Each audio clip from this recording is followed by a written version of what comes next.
బ్రహ్మశ్రీ శ్రీమాన్ ఆదిత్య శర్మ గారిని, వివేకానంద ఆదిత్య శర్మ గారిని వేదికకి రావాల్సిందిగా ఆహ్వానిస్తున్నాం.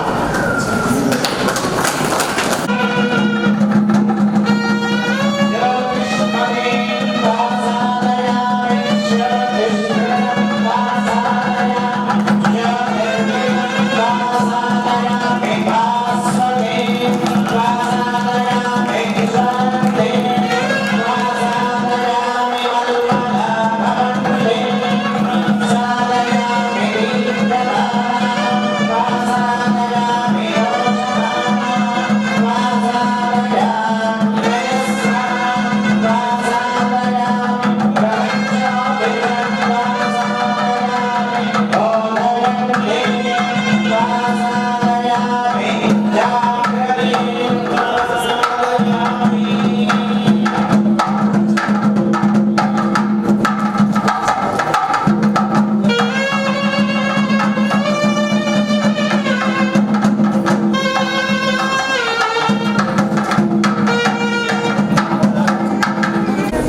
మొట్టమొదటి ఇక్కడ ప్రధానంగా ఉండేవారు వారి ప్రధాన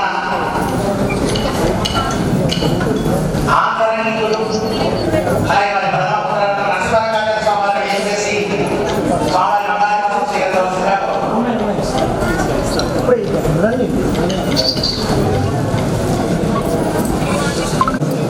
చెన్నూరు మొదల దత్తమూర్తి శరణ సిద్ధాంతి గారు, గోరగంటి నాగరాజన సిద్ధాంతి గారు,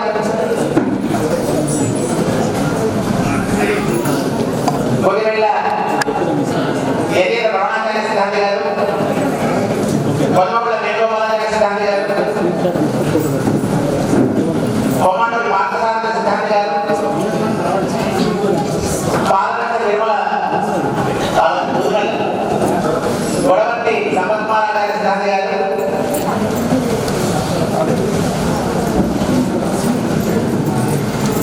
స్వామివారి మంగళాశీస్సులు తీసుకోవాల్సిందిగా కోరుతున్నాం. అలాగే సిద్ధాంతి గారి పెద్దలుడు గౌరవ నరసింహస్వామి గారు స్వామివారి ఆశీస్సులు తీసుకోవాల్సిందిగా కోరుతున్నాం. ప్రభాకర్ శర్మ గారు స్వామివారి ఆశీస్సులు తీసుకోవాల్సిందిగా కోరుతున్నాం. గౌరవ సుబ్రహ్మణ్య సిద్ధాంతి గారు,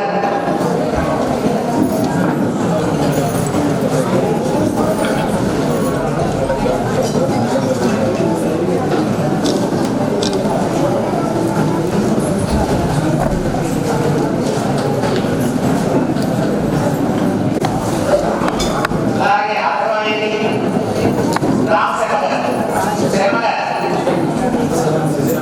శ్రీరామకృష్ణ శర్మ గారు,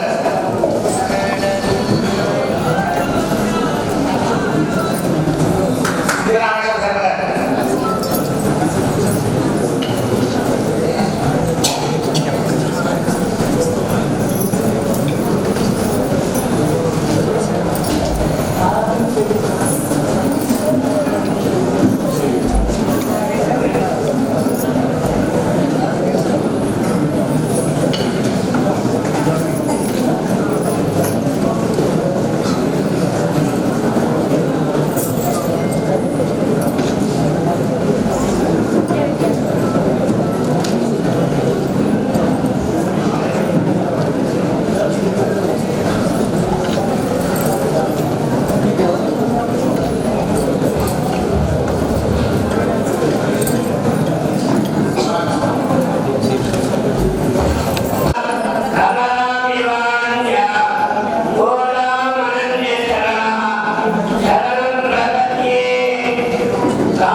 ఈనాటి ఈ సభకి మొట్టమొదటిగా సాష్టాంగ ప్రణామం మనస ఆచరిస్తూ పెద్దలు వేంచేసి ఉన్న స్థలంలో నేను చాలా అనుకుడని కానీ అవసరాన్ని బట్టి ఇక్కడికి రావడం జరిగింది. నాపై ఎంతో వాత్సల్యంతో స్వామివారు అలాగే మన శ్రీమాన్ కృష్ణమాచార్య స్వామి కూడా ఈ పురస్కారాన్ని అందించాలి అనే సంకల్పం ప్రతిబద్ధకమై నేను ఈ సాహసం చేశాను. ముఖ్యంగా శ్రీ బాబాలకి నమస్కరిస్తూ అలాగే మా గురుగారు జ్యోతిష గురుగారు కృష్ణమాచార్య సంపత్కుమారాచార్య గురుగారికి కూడా నమస్కారం తెలియజేస్తూ నేను మొట్టమొదటిసారి ఇలాంటిది తీసుకోవడం ఒక బిరుదు తీసుకోవడం కానీ బిరుదు తీసుకోవడం చేసుకోవడం అనేది గురువు అనుగ్రహం వల్ల మాత్రమే ప్రాప్తిస్తుంది. అది దైవం వల్ల అమ్మ నాన్నల వల్ల కన్నా ఎక్కువ శక్తివంతమైనటువంటిది. ఇలాంటిది ప్రార్థించాలంటే గురువుల బలం, గురు బలంతో కూడుకున్నటువంటి గురువుల అనుగ్రహం వల్లే ప్రార్థిస్తుంది. అందుకని నేను 2008లో పూర్తి చేసిన, 2015లో మూడో స్థానంలో వచ్చిన, 2025 అంటే ఈ ప్రయాణం దగ్గర దగ్గర ఒక 16-17 ప్రయాణం తర్వాత స్వామివారి అనుగ్రహం ప్రాప్తించింది గురు స్థానంలోకి వచ్చినందుకు కాదు. అలాగే ముఖ్యంగా అథర్వ వేదాన్ని బ్రహ్మవేదం, బ్రహ్మాస్త్ర వేదం అంటారు. సామ ఇతర వేదాలకు ఉండే 3 వేదాల శక్తి అథర్వ వేదంలో ఉంటుంది. అందుకనే పూర్వకాలంలో మహర్షులు కూడా ఏ వేదాన్ని అధ్యయనం చేసినా తప్పకుండా అథర్వ వేద అధ్యయనం చేసేవారని ప్రమాణంగా శాస్త్ర ప్రమాణం చెప్పబడుతూ ఉంటాయి. కారణం ఏమిటంటే అథర్వ వేదంలో ప్రతి మానవుడికి ఏది కావాలో అది భగవంతుడు పరిపూర్ణంగా పెట్టారు. పదమే ఈరోజు మన ప్రపంచం మొత్తం శాసిస్తుంది. అది అథర్వ వేదం నుంచి ఉద్భవించింది. సత్యమే గెలవాలి, ధర్మమే గెలవాలి అని ప్రమాణంగా వేదమే చెప్పింది అని చెప్పి ఈ విధంగా తెలియజేస్తూ స్వామివారి పాదపద్మాలకి నమస్కరిస్తూ ముగిస్తుంది.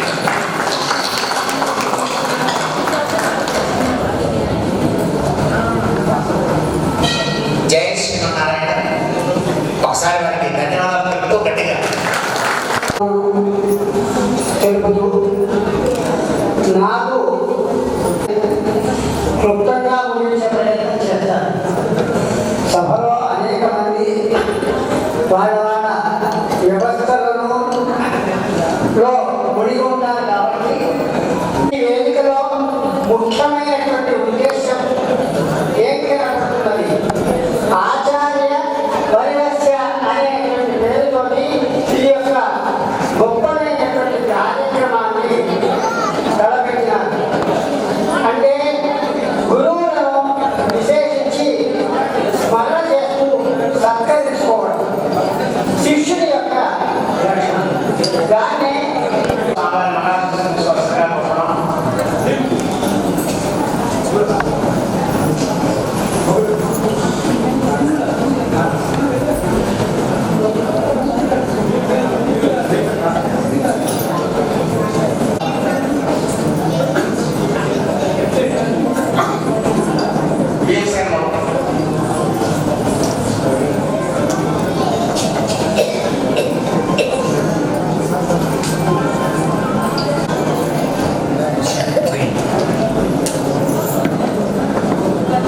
జై శ్రీమన్నారాయణ.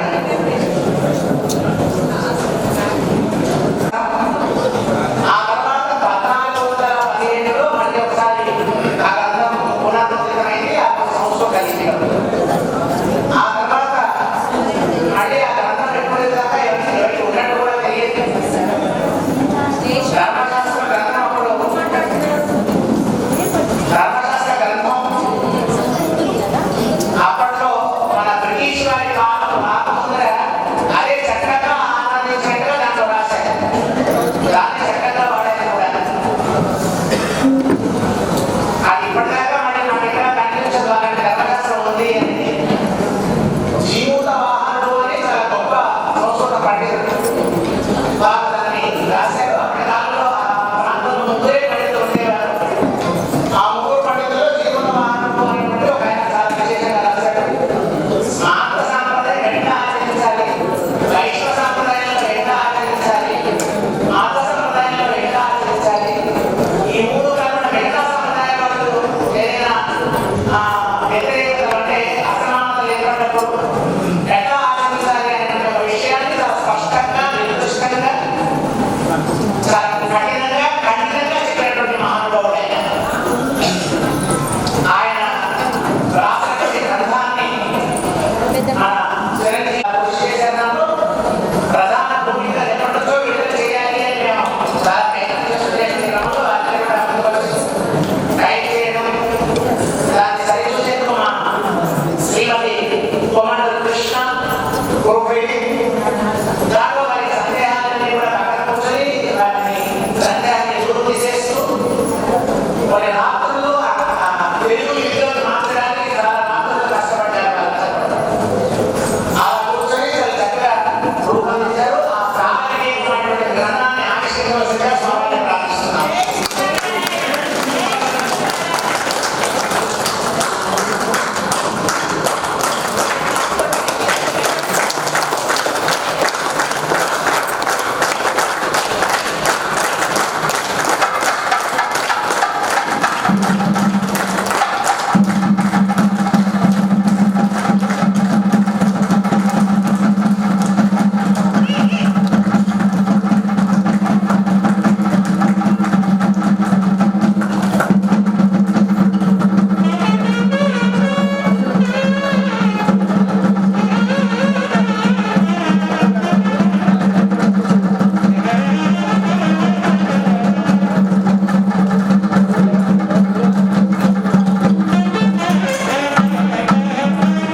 శ్రీమద్ పరమహంస పరివ్రాజకులు, ఉభయ వేదాంత ప్రవర్తకులు, జగదాచార్యులు, తస్మద్ ఆరాధ్యుడైనటువంటి శ్రీ శ్రీ శ్రీ ప్రదండి శ్రీమన్నారాయణ రామానుజాచార్య స్వామి శ్రీచరణ సన్నిధానంలో సాష్టాంగ ప్రణతిని సమర్పించుకుంటూ వేదికపై వేచేసినటువంటి మహానుభావులైనటువంటి పెద్దలందరూ కూడా సాధారణంగా ప్రణతులు అర్పించుకుంటున్నాను. భగవద్భక్తులు గారు చాలా అందమైనటువంటి సన్నివేశం, మంచి రోజు. మన శ్రీ శ్రీమాన్ తల్లా చక్రవర్తి సంపత్ కుమార కృష్ణాచార్య స్వామి సిద్ధాంతి గారు ఇటు వేదానికి ఒక అంగం నేత్ర స్వరూపమైనటువంటి జ్యోతిష్ శాస్త్రాన్ని ఆరాధిస్తూ అటు భగవంతుడిని శాస్త్రాల ద్వారా ప్రతిపాద్యుడైనటువంటి భగవంతుడిని, అలాగే భగవంతుడికి మంగళాశాసనం చేయడానికి మీ అందరినీ కూడా భగవత్ సన్నిధానంలో చేర్చి చాలా విలక్షణమైనటువంటి భగవత్ ప్రీతికరమైనటువంటి కైంకర్యాన్ని వారు నిర్వహిస్తున్నారు. అదే మార్గంలో తమ కుమారులు కూడా వారు నడిపిస్తున్నారు. చాలా ఆనందదాయకమైనటువంటి విషయం. ఇంకా ఒక సంవత్సరం పూర్తి కదా, గత సంవత్సరం వారు పెరుమాళకి బ్రహ్మోత్సవాలకి చక్కటి వాహనాన్ని తయారు చేసి స్వామివారిని ఆహ్వానించి ఇక్కడి వాటికి ఆవిష్కారం లోకార్పణ చేశారు. భగవద్ విభూతిని పెంచుతున్నారు. అంటే భగవంతుడికి ఉపోదాసంగా మనము కైంకర్యం చేయడంటే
సందర్భంగా మంగళం చేస్తున్నాను.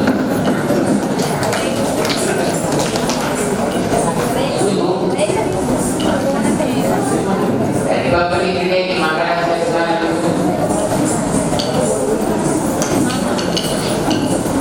భారతదేశానికి విదేశీ పరిపాలన నుంచి స్వాతంత్ర్యం వచ్చిన తర్వాత ఏం చేయాలి? ఈ దేశానికి సంబంధించిన ఈ జాతికి సంబంధించిన సంస్కారం సంప్రదాయం అందరూ నేర్చుకునేటట్టుగా చేయాలి.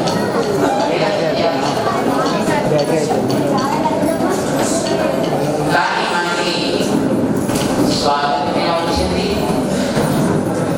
స్వయం పరిపాలన శక్తి 2 ఏళ్ల తర్వాత ఆరంభం చేశారు. దానికి గణతంత్ర దినము అని పేరు పెట్టారు. అలా ఇప్పటి కూడా 75 ఏళ్ళు కూడా మనమే పరిపాలించుకోవాలి అని. పరిపాలన ఆరంభమైంది కానీ మనసు సాగించే జీవితాన్ని మనకి నేర్చుకోవడానికి కానీ తెలుసుకోవడానికి కానీ దాని గురించి చదువుకోవడానికి కానీ మనకి ఇప్పటిదాకా కూడా ఇంకా స్వాతంత్ర్యం రాలేదు. గణతంత్ర దినం వచ్చింది కానీ మనం అంటే ఏమిటి అనేది మనకి అక్కడి నుంచి తెలియదు. కానీ మనందరి ఇళ్లలో పుట్టినప్పుడు పిల్లవాడికి పేరు పెట్టడంతో ఆరంభం చేస్తే చెవులు పుట్టడం కానీ వెంట్రుకలు తీయించడం కానీ ఏ సంస్కారాలు చేసిన వివాహాలు చేసిన చనిపోయిన తర్వాత చేసేటటువంటివన్నీ మన వైదిక ధర్మాన్ని బట్టి చేస్తారు. కానీ ఆ వైదిక ధర్మం అంటే ఏమిటో దాన్ని తెలుసుకోవడానికి చదువుకోవడానికి ఇంతకాలమైనా 75 ఏళ్ళు గడిచిపోయినా ఇప్పటికి కూడా మనకి మన స్కూళ్ళలో కానీ మన పుస్తకాల్లో కానీ ఏ రకమైన అవకాశం మనకి లేకపోయింది. మన జాతిని ఇంకా ఇలా నిలబెట్టి కాస్తో కూస్తో మనం చేసేటటువంటి బొట్టు పెట్టుకోవడం దగ్గర నుంచి ఆభరణాలు వేసుకోవడం దగ్గర నుంచి బట్టలు కట్టుకోవడం దగ్గర నుంచి కుటుంబాలు సాధించడం దగ్గర నుంచి ఏ పనులు మనం చేస్తున్నాం అవన్నీ మన ధర్మాన్ని బట్టే మనం చేస్తున్నాం. ఉత్తర భారతదేశంలో కాశ్మీర్ నుంచి ప్రారంభించి కన్యాకుమారి దాకా ఎక్కడెక్కడ ఉండేవాళ్ళైనా ఒక్కొక్కళ్ళకి ఒక్కొక్క పద్ధతులు ఉండొచ్చు. ఒక్కొక్కళ్ళు ఒట్టు ఒక్కొక్క రకంగా పెట్టుకోవచ్చు, బట్ట ఒక్కొక్క రకంగా కట్టుకోవచ్చు, మాటలు వేరు కావచ్చు. మనం చేసేటువంటి పనుల్లో పూర్వులు ఎప్పటి నుంచో మనకి ఇలా ఉండవలే అని వారు ఏర్పాటు చేసిన నియమాలని ఇప్పటిదాకా మనందరికీ చెబుతూ మన ఇంట్లో ఏ పని చేసుకోవాలన్నా, చివరికి వ్యాపారం ప్రారంభించాలన్నా, ఆఫీసులో ఉద్యోగానికి అప్లికేషన్ పెట్టాలన్నా, స్కూల్లో పిల్లాన్ని చేర్చుకోవడానికి ఒక ముహూర్తం పెట్టాలన్నా ఇప్పటికీ ఇట్లాంటి సిద్ధాంతుల్ని మనం పట్టుకొని వాళ్ళ ద్వారానే చేస్తున్నాం. కానీ అదేమిటో మనకి మన చదువుల్లో మన జీవితాల్లో వాటికి ఆస్కారం లేకపోయింది, వాటి స్థానమే లేదు. అయినా ఏడేళ్ల కాలం గడిచిన ఇంకా ఇప్పటికీ మనం మన కొట్టు కట్టు చుట్టూ మాట చేత ఇవన్నీ మర్చిపోకుండా ఉన్నామంటే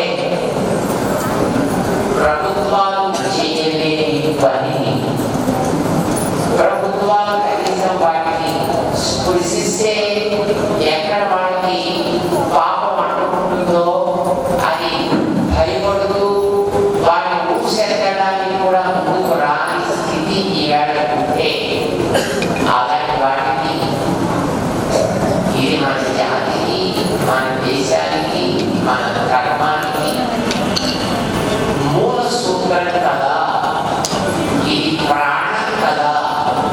లేదా ప్రాణాన్ని ఒకరు గుర్తించినా గుర్తించకపోయినా సుస్థిరంగా మంచిగా ఉండేట్టు చూసుకోవడం చూడటం మన బాధ్యత అని మన సిద్ధాంతులుగా ఉండేటటువంటి మన స్వామి వేదాలు చదువుకునేటువంటి పండితులు ఇప్పటికీ వాటిని పట్టుకుని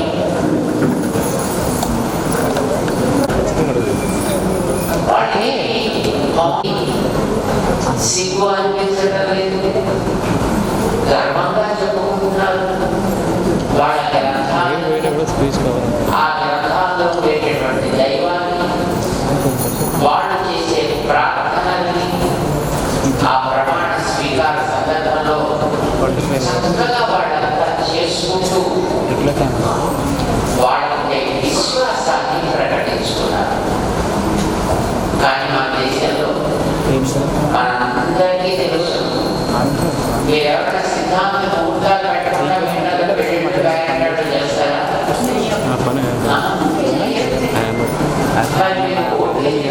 ఎవరైతే చేస్తారో వాళ్ళకి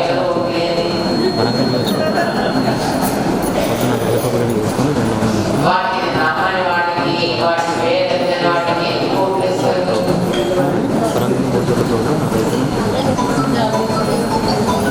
పోనీ మీరు కూడా ఇవన్నీ వదిలిపెట్టేసి ఈ పంచాంగాలు వాకులు గుళ్ళు గోపురాలు ఇవన్నీ శుభ్రంగా వదిలేసి మీరు కూడా కట్టి కాకపోతే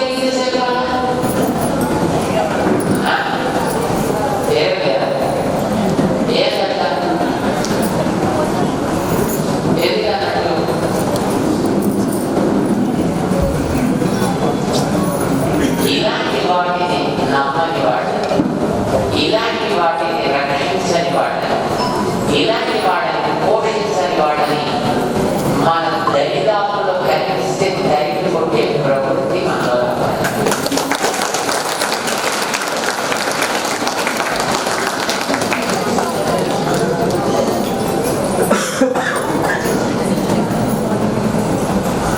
ఇవాళ గణతంత్రం అంటున్నాం అంటే మన స్వపరిపాలన. స్వపరిపాలన అంటే అర్థం ఏంటి? మేము దేన్ని నమ్ముతాము, దేన్ని మేము పాటిస్తాము, అలాంటి దాంట్లో తగిన నిర్ణయాలు చేయగలిగే పెద్దలు ఎవరున్నారో అలాంటి వాళ్ళని గౌరవించవలే. ఈ మాట మనం కూడా చెప్పగలదా? చెప్పగలదా? ఎంతమంది చెప్తారు? మరి వ్యక్తికి చెప్పాలి. అది తెలియడం కోసమే మన సిద్ధాంతి గారి దగ్గర పెట్టేది.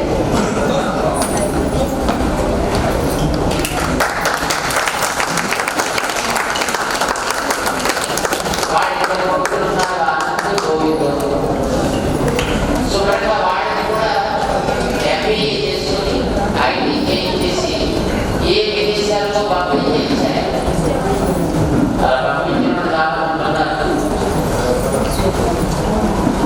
ఆయన కూడా పంపించేసి పైసలు బాగా సంపాదించుకోవాలి అని అనుకోవచ్చు. నేను సిద్ధాంతిగా కాదు, వాడు ఆవిడ మాట్లాడగలను చేయాలి.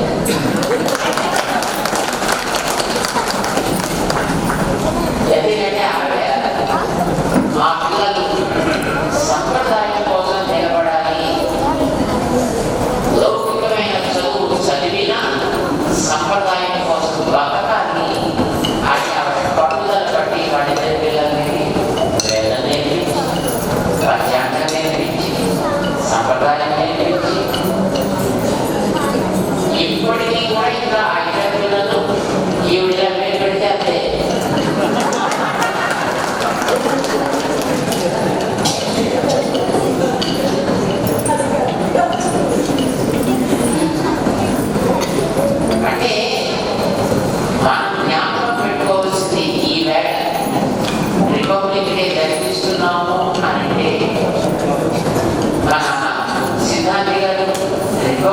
వాడికి పెట్టేది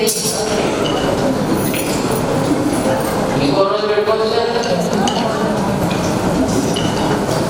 ఇవన్నీ పెట్టడంలో తాత్పర్యం ఏంటంటే మనం మన దేశంలో ఉన్నాము అని అనుకుంటే మన దేశానికి ఏది ప్రాణం ఏది జీవనాడు దాన్ని మనం ఆరోగ్యంగా ఉపయోగించి చూసుకుంటేనే మన జీవితం ఉంటుంది. మన జీవితానికి జీవనాడి వేదము అది ద్రావిడంలో ఉంది, సంస్కృతంలో ఉంది. కాబట్టి ద్రావిడానికి చెందినటువంటి సహజమైనటువంటి వేదంలో ఉండేటటువంటి పోయిన పండితుడిని ఇక్కడ సంస్కారం చేశారు. ఇందాక మా దేవాలయ స్వామి చెప్పారు, వైదిక ధర్మానికి కన్ను లాంటిది జ్యోతిషము అంటే. ఎందుకంటే అదన్నింటినీ చూస్తుంది, అన్నింటినీ చూపిస్తుంది కూడా. మీరు పంచాంగాలు చూస్తుంటారు. ఇప్పుడు కొంతమంది మన అడిగారు 10 ఏళ్ళకి 20 ఏళ్ళకి కొంతమంది 100 ఏళ్ళకి కూడా పంచాంగాలు రాసేస్తున్నారు. ఇప్పటి నుంచి 100 ఏళ్ళకి ఇప్పుడు ఎన్నో కంపెనీలు మంది 2127 సంవత్సరం దాకా కూడా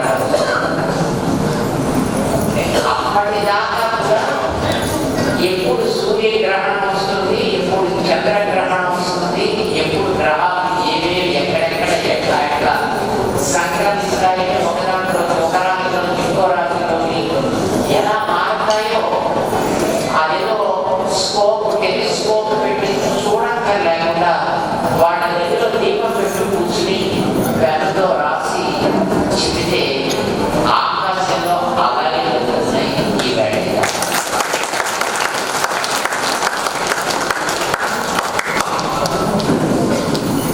మరి ఇది గొప్ప చేస్తున్నామా? లేకపోతే పరీక్షలు రాసి క్యాన్సర్స్ పెంచుకొని వాడు ఐఐటి అని, ఎంసీ అని, ఎంబీఏ అని, ఇంకోటి ఏదో అని రకరకాల చదువులు చదివి వీటి దగ్గరికి వాడి దగ్గరికి పోయి ఆడుకుని ఏమి బతుకండి, ఆడుకు తినే బతుకు. ఇప్పుడు